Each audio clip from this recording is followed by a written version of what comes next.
What is something you realized you actually liked/enjoyed after getting out of an abusive relationship?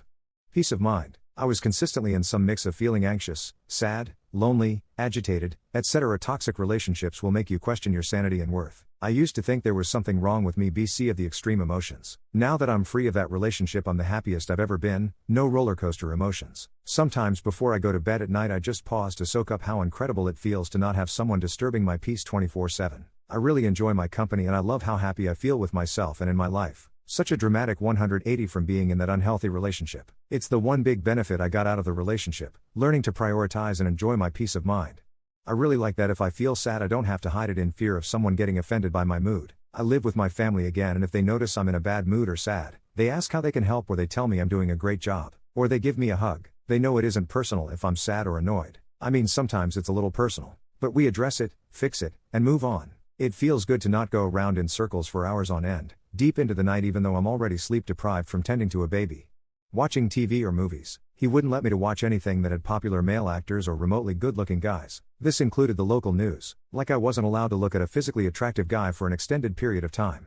I actually like getting my car serviced again. The reason why is that my ex was always trying to get things for free. So going in for a service with or without him resulted in trying to get something out of it. Without him he'd call me and make sure I'd ask, but I would lie or just not answer his calls or texts. Then he'd keep pressing me about the situation when I got home. It was so mentally exhausting and draining I hated anything that had to do with my car. Now I don't have to worry and will service my car in peace.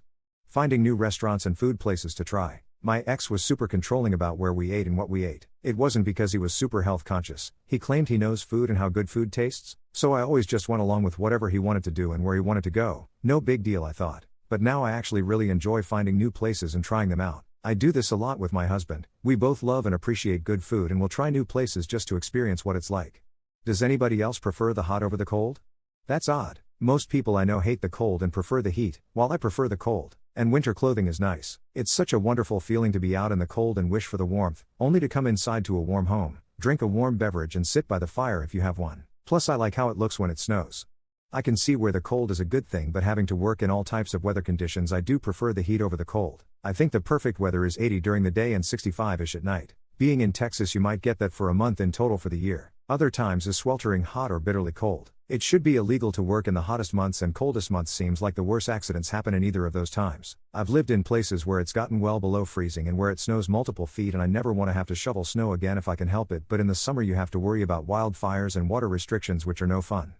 Being cold is like a kind of torture for me. I'm small and get cold easily. There's nothing worse than it being 10 p.m. in the middle of the winter and time to take the dog on his night walk and having to put on a million layers. It's 40 degrees Fahrenheit here, which isn't even tat cold, and I wore a sweater, a fleece, and a long puffer coat and a hat, and was okay walking my dog, but I wasn't enjoying it. Okay equals not shivering constantly. I also love summer clothes, cute dresses, summer activities, being in the water, and where I live it gets horribly hot and humid in the summer but I don't mind.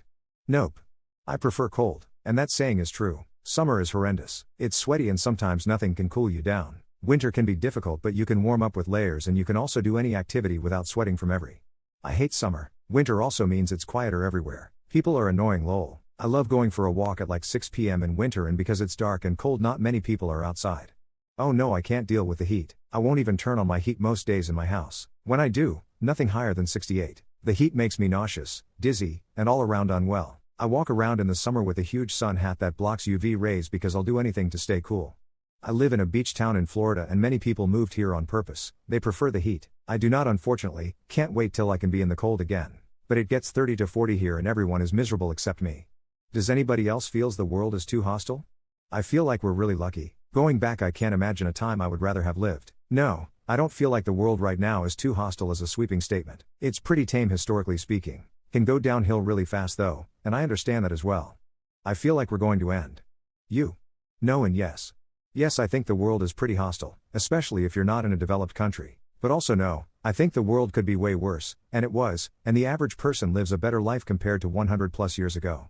It is internet that is hostile towards any opinion in general, so just do not take it personally. What are some ethically great things in life?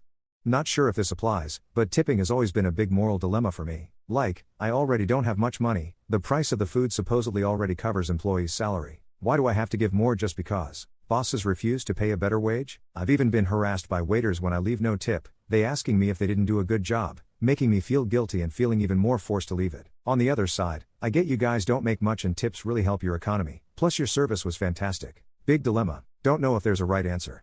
Working for questionable employers. As a contract dude, are you just a hired gunslinger like the old Wild West and their fight ain't my fight unless they paying me? Or despite being a contract dude, am I like a feudal serf in some way responsible for my lord's actions? This place overall is literally loan sharking, but I'm just an IT dude getting paid to do perfectly legit IT stuff. So, and quat. Edited to add, I always kinda wonder about places that hire me. And it's even less obvious what to think if some other division is a bunch of crooks but the division paying me are perfectly legit businessmen.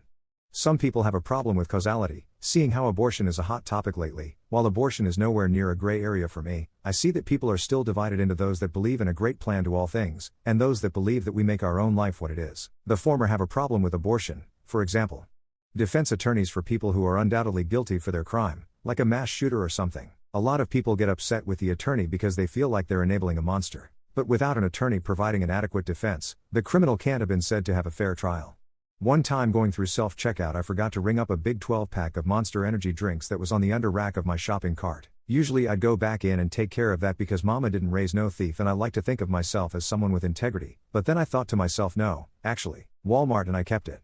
Beating women. Women beat men and usually the response is, you go girl. And quat. Men beat women, it's whatin'. And quat. No matter the reason. If nobody's life is in danger, force should not be applied to get someone to do. But emo, no matter your gender. You hit someone, you should be prepared to get hit back. What else you go to meal that you cook for people? My wife is Latina of Mexican descent. Pretty much any time people come over, they want whatever she cooks. And of course, I help out. Pasta with homemade meat sauce. Easy, tastes great, inoffensive, and impossible to up. If they really enjoy it, it also stores incredibly easy in a jar, so I can send them home with some too. Spaghetti. Ground beef not drained after cooking, stewed tomatoes, garlic, onions, salt, pepper, freshly grated mozzarella cheese. Used to be my after music festival recovery meal. Simple, easy on the system, gives you what you need. When I eat it now I feel energized and tingly in a good way. Everybody loves it. Butter chicken with rice and cucumber salad or Peruvian rotisserie chicken with green sauce, rice and beans. Desert depends on what type of season. Summer, grilled salmon and veggies, peel off on the stove. Winter, either chili or one of my soups. Breakfast burritos or French toast. Homemade red sauce with meatballs with a bone-in pork roast and an appetizer of sausage and peppers in Madeira brown and red sauce. I make the best. Bowl of yogurt and a pretty mean oatmeal. Although people are psychos about their oats on here. Slow-cooked lamb shanks served on sweet potato mash with steamed veggies. Dessert, a homemade apple crumble with French vanilla ice cream. Grilled meat of some kind, a dark veggie, noodles some kind of sauce. I try to home make as much as possible. Best way to start a date. Girls try to choke you down before you even get a movie going. Breakfast, sourdough pancakes with bacon or sausage and eggs. Dinner, grilled salmon with a vegetable and seasoned sautéed sweet potatoes. Shoyu ramen with a jitsuke tamago, served with pork belly. Home-raised chicken, gravy, mashed potatoes, fresh green beans, and buttered biscuits. Tuna, garden peppers, roast carrot and snow pea pasta with a decadent white sauce seasoned with fresh garlic and various herbs. I'm making barbecue baked beans with ribs for family dinner on Sunday. Takes me nearly 2 days including an 8-hour slow bake in the oven.